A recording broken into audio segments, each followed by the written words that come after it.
Alright guys, I'm gonna try to slack back on the Volkswagen vlogs, but I got this new subscriber and he's asked me some questions. So this morning we're gonna answer a couple questions for him. I've been meaning to call him, but Andrea's not been around. Hans has got his phone, so I need to call you in the evening when Andrea's home. I need to call Lakeside Rancher. Doug called and left a message for me, so I need to call him back. I did get to talk to Greg Porter.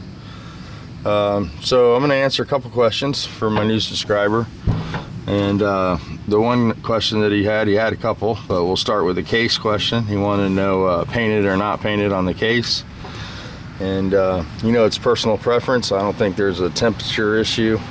This motor has a cylinder head temperature, and we're also running the oil dipstick there for our oil temperature.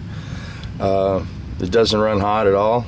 Cylinder head temperature is right about 180 to 190, and the oil temperature is under 100 or 220. You never see the light. So if you have a new case, I tend not to paint those. The rebuild cases are usually the ones that get painted, just because they don't look really good. It's John, the garbage man, going by. Hey John. Anyway, like I was saying, I haven't really noticed a temperature issue with the paint on the case. A lot of people will argue that. When I was younger, the shop I worked at would never paint a case. Scooter, you know, he doesn't paint cases. But Joey Jackson, another shop in town, did Volkswagen work. I sort of liked the way their motors looked. And I had a friend that worked there, and they always painted their cases. And, you know, my buddy would tell me that he really didn't notice the difference in the paint or not painted. So I started painting my motors, you know, sort of distinguishes mine from Scooters. And haven't really seen an issue with the paint on the case. The other question was the generator or alternator. This is a generator. The generator's sort of round, symmetrical in shape. You have an alternator, and this is a generator. The alternator that you have is a one wire. You have your power wire coming from the battery that goes to the one post, and your plug has all your other sensors and light wires, and there shouldn't be any regulator under the seat. It's internal in the alternator. They do have two types of alternators, one with an external regulator and one with an internal. It looks like you got the internal. So we covered the alternator. We got the would you paint a case, and I can't remember if you had any other questions. Like I said, I need to give you a call. Oh, the sheet metal, chrome sheet metal. I don't really like a lot of chrome. You know, chrome is one thing that will cause heat. I've seen it before. You know, not only will it retain the heat after you turn the motor off longer, but it'll definitely make more heat when you're going down the road too. So you know, chrome's good for the show, but anytime you put chrome in an engine compartment, you're going to make more heat for sure.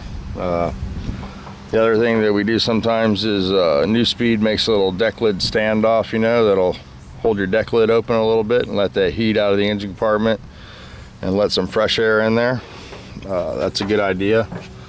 The type of exhaust that you use is also critical. Some of the new exhaust systems will have the muffler and everything incorporated right in this area, and that allows all that heat from the extractor and muffler to rise up, because heat does rise into the engine compartment and heat everything up. The other question I think you had was the oil pump. This is a Berg pump. And look, easy Jeezy, it's got a drip on it there. I'm gonna wipe that off. And anyway, the filter pumps, in my mind, they're not really, you know, filtering the oil is a great idea. But again, the filter company and the extractor company, the exhaust company, didn't get together before they made that. And what happens with any kind of header, you got your oil filter and it's right here, right up against this pipe. And you know, heating the oil up, and we definitely don't need to heat the oil up in Florida. I don't know about where you're at, but heat's what kills these. You can see the cylinder temperature gauge. I've come to believe that that's a really good tool. You can see this motor's in pretty good condition, and we beat this one pretty hard. So So I put the cylinder head temperature in the, if you see right here on this head, there's a boss from the factory for the temperature sensor on the fuel injected motors, and there it is right there. That's the location. That's where I put the sensor. So I feel like it's getting a pretty accurate reading on the cylinder head temperature. It's right in the exhaust port, and this one runs super cool. The other thing I wanted to sort of hit on, some of the guys that are running Cadrons and maybe their motor's running hot and it's getting hot right away.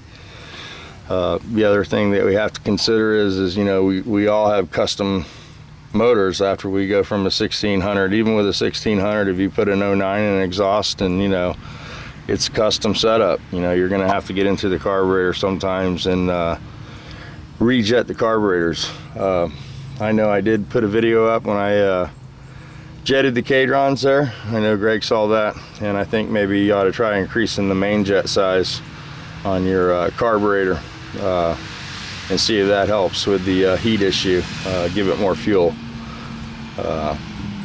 Me and Scooter were talking about that. He built a 1776, you know, and he's been having trouble controlling the heat, and he's seen almost a 20 to 30 degree temperature difference in the correct main jet, so that could be another issue. The other issue is timing. You know, you could back the timing off a little bit and see if that takes a little bit of the heat away. You know, take a little advance, take a little power out of the motor. So those are some things. I think the extractor is one of the big factors there. You know, you have all the heat coming up into the engine compartment from that muffler being right here.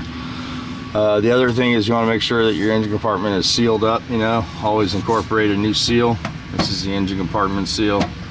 Make sure that everything's airtight in here. It's very critical to how the engine cools. Keeps the hot air on the bottom and the cold air on the top. You know, it's pulling air in the fan in the back here.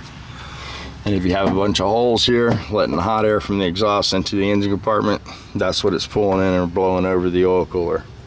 The other thing, as far as the cases go, you might want to note that the fan nowhere comes in contact with the case. They're not cooling the fan with the case, they're cooling the cylinders and the cylinder heads. So as long as you don't paint your cylinder heads, you know, or your, I don't like to paint the cylinders. I have in the past. The paint usually burns off pretty quick. It's basically for aesthetics. You know, if you sell somebody a motor, they freak out if the cylinders are raw.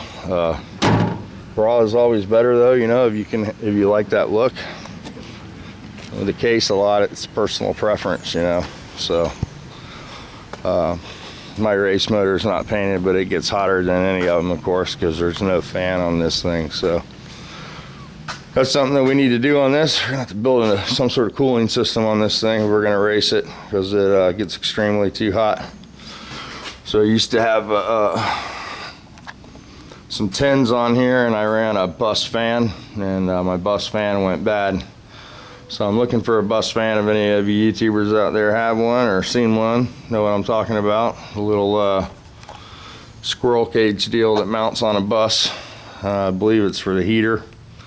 I'm not really sure, but they work really good for cooling the motor. I had a guy that took it and painted it and made it all pretty and rebuilt it, but it's still intermittent on working. So, oh boy. Cat fight. So anyway, I didn't get a whole lot done yesterday. Trying to get this hood knocked out, making a mess back here, and yeah, it just has a little Bondo on it. That's what he told me. Just a little Bondo. Anyway, we're trying to get the hood straight. I'm using Bondo instead of primer like he did. He had the primer material just stacked up on this thing. Don't know why it failed. You know, if you got something that's not really nice, guys, you know, do it with the Bondo. You know, don't hammer a bunch of primer on there and expect the primer to not shrink or go up. It's just not made to stack up like pancakes. So he had a lot of build on this, and when you get a lot of build, no matter the product, what happens is it makes it chemical sensitive to any kind of solvent that you put on there. And Bondo is far more stable than any kind of primer that you're going to find. You know, especially a good Bondo that has a rust inhibitor in it. you're far better off to spread your rough areas with that, and then, you know, etch, prime, and all that good stuff. Normally I would have put the Bondo over the epoxy, but there was just so much Bondo on this one that it didn't warrant that. So sort of had to deviate from how I usually do it. But yeah, so I should get this a little more Bondo on this today, a little finesse work, and then we'll get it in some primer and get it painted and get it buffed. And yeah, this thing here is just still sitting here too. I haven't really worked on this. I need to get a game plan and knock this out. So the door is the big problem, but I don't have the tool, so I'm gonna try to get the body pulled off of this, get some guys to come by and get this lifted off so I can detail the pan and stuff. And that's the next move. Get the body off of here, and once that hood's out of here, I'm just gonna set the car in here and go to town on it. So yeah, that's what's happening here. Still got the Nissan tranny sitting here. Haven't really got into that. Andrew made me work on that hood yesterday, so I'll get back on this, flip it over, take the valve body apart, and check all the passageways, and I'll probably take it down to my buddy at the tranny shop and check the solenoids and stuff. They have a bench tester for that, and yeah, I never know. Could be a wiring harness that runs through the tranny fluid. They do that a lot on these electric trannies. Maybe it got chafed somewhere, I don't know, but it's a pretty consistent problem. And like I said, it had a strong reverse, and it didn't matter if you put it in second, drive, low, any of that, you know, really delayed low gear or drive. So that's where we're at. It's all clean. Looks nice in there. I don't think it's ever been rebuilt, but I know seem to have had the tranny fluid changed and stuff. I've never changed it since I got it. So anyway, we'll change it now. We'll figure it out. So I do have a friend that's got a used one, you know, if all else fails. He sells them for about $600 or $800. I forget what it was. Junkyard in town. So, but you know, I don't know if that'll be compatible with my computer and all that stuff. So we're just gonna probably try to fix this one, and yeah, get it done. You know what I mean? Little puffy clouds today, not too bad. You guys try to make the best out of it. Don't try, make it a great day. Go out there and push the record button, make some videos and stuff like that. Hope everybody's doing good. So where they're having some crazy stuff in Arizona. Hope everybody's fine. But yeah, just make the best of it. That's all we can do. You know what I mean? Because yeah.